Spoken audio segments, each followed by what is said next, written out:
দাদা সিপিএমের অভ্যন্তরে তুমুল বিরোধিতা সেলিম হুমায়ুনের সাক্ষাৎ নিয়ে আদৌ কি তৃণমূল এবং বিজেপি বিরোধী তৃতীয় পক্ষের জোট কি সম্ভব মনে হচ্ছে আপনার?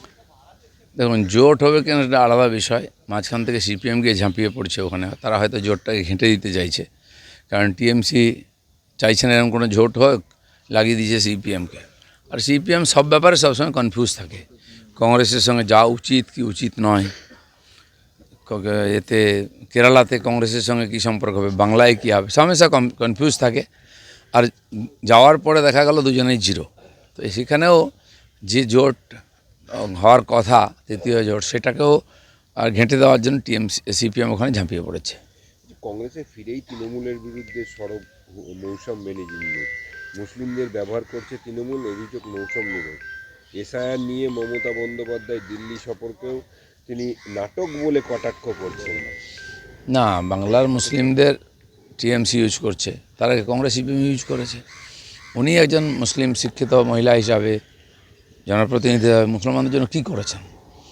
আজ বরকত গনি খান চৌধুরীর নাম লোকে নেয় যে উনি কিছু কাজ করেছিলেন, তারপরে তো কেউ কিছু করেনি। আর উনি কমপক্ষে নিজের সমাজের জন্য তো কিছু করুন। বলছি, কমিশনের অনুমতি ছাড়া এসআইআর কাজে নিযুক্ত 3জন আইএএস অফিসার আধিকারিকের মধ্যে 2জনকে বাড়তি দায়িত্ব এবং 1জনকে বদলি করেছে নবান্ন।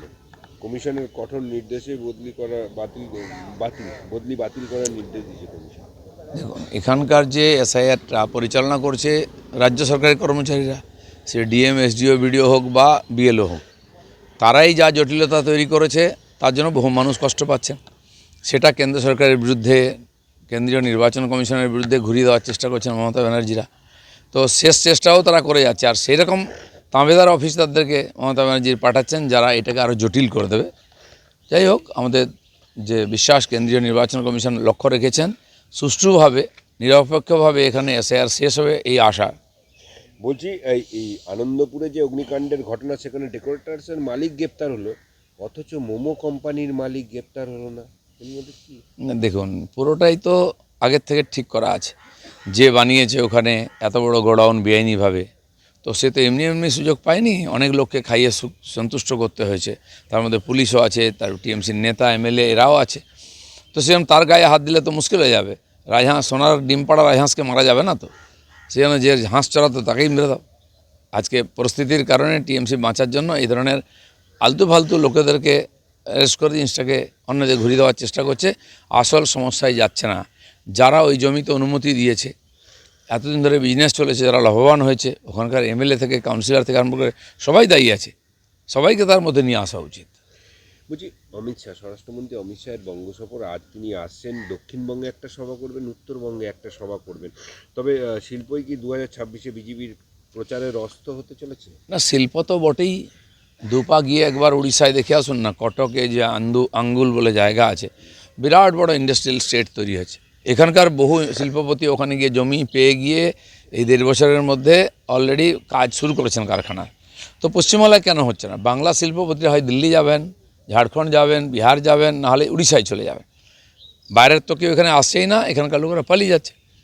আর মানে অমিত শাহ আসছেন, আমাদের কর্মী সভা হচ্ছে, রাষ্ট্রীয় সভাপতিও এসেছেন, তিনিও কর্মী সভা করেছেন, তিনিও কর্মী সভা করছেন।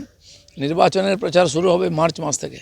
বলছি, ইয়ারোদের একাংশের বিরুদ্ধে তীব্র অসন্তুষ্ট কমিশন, তাদের আপলোড করা তথ্যে সন্দেহ হলে পুনরায় ভেরিফাই করার নির্দেশ দিচ্ছে রোল অবজারভারদের। কিন্তু বিশেষ ক্ষেত্রে, বেশ কিছু ক্ষেত্রে দেখা যাচ্ছে যে ডিমোশন দিয়েই কি পদ থেকে বের করে দেবে, কড়া হুঁশিয়ারি কমিশনের। তাহলে এসআইয়ের প্রক্রিয়া তো নিয়ে গণ্ডগোলে পড়ে যাবে। না, হুঁশিয়ারি তো দিচ্ছেন, কারণ তাদের কাছে তথ্য আছে যে এই বিএলও থেকে এসআরও এরাই আপলোড করার সময় নাম ভুল লিখেছে, তথ্য ভুল লিখেছে, তারাই আবার নোটিশ পাঠাচ্ছে। ফলে একটা জটিলতা তৈরি হয়েছে, নির্বাচন কমিশনকে টার্গেট হতে হচ্ছে। কিন্তু এর পিছনে টিএমসির চক্রান্ত আছে, তারা এদের দিয়ে এই জটিলতা তৈরি করছেন যাতে এসআইআরটা ঠিক সময় কমপ্লিট না হয় বা ওই ভুয়ো নামগুলো বাদ না যায়। যে এসআইআর নিয়ে যারা কাজ করছেন তারা তো রাজ্য সরকারের কর্মী, তারা সবই তো রাজ্য সরকারের কর্মচারী। আর রাজ্য সরকার যেহেতু চায় না এসআইআর হোক এখানে, তাই পশ্চিমবাংলায় কেবল জটিলতা তৈরি হচ্ছে, কারণ ওই কর্মচারীদের দিয়ে করানো হচ্ছে। সেটা কেন্দ্রের ঘাড়ে বা কেন্দ্রীয় নির্বাচন কমিশনের ঘাড়ে চাপানো হচ্ছে, বিজেপিকে টার্গেট করা হচ্ছে। কিন্তু সবটাই চক্রান্ত, সবটাই টিএমসির দ্বারা করা। মানে কোথাও কি মানে এসআইআরটাকে রোখার জন্য এরকম ধরনের আপনি মনে করছেন প্রক্রিয়া? রোকা তো যাবে না, কিন্তু যেই নামগুলো এখনও রয়ে গেছে, ভুয়ো নামগুলো ঢোকানো হয়েছে, সেগুলো যেন বাদ না যায়, তাহলে টিএমসি ইলেকশন জিততে পারবে না, ওটাই ওদের সম্পদ। সেই জন্য এটাকে লেন্দি করা হচ্ছে, জটিল করা হচ্ছে, যাতে ইলেকশন কমিশন রেগে মেগে ছেড়ে দেয়, সেই যে বেশ কয়েক লক্ষ নাম রয়ে গেছে ভুয়ো ভোটারের, সেটা যাতে থেকে যায়।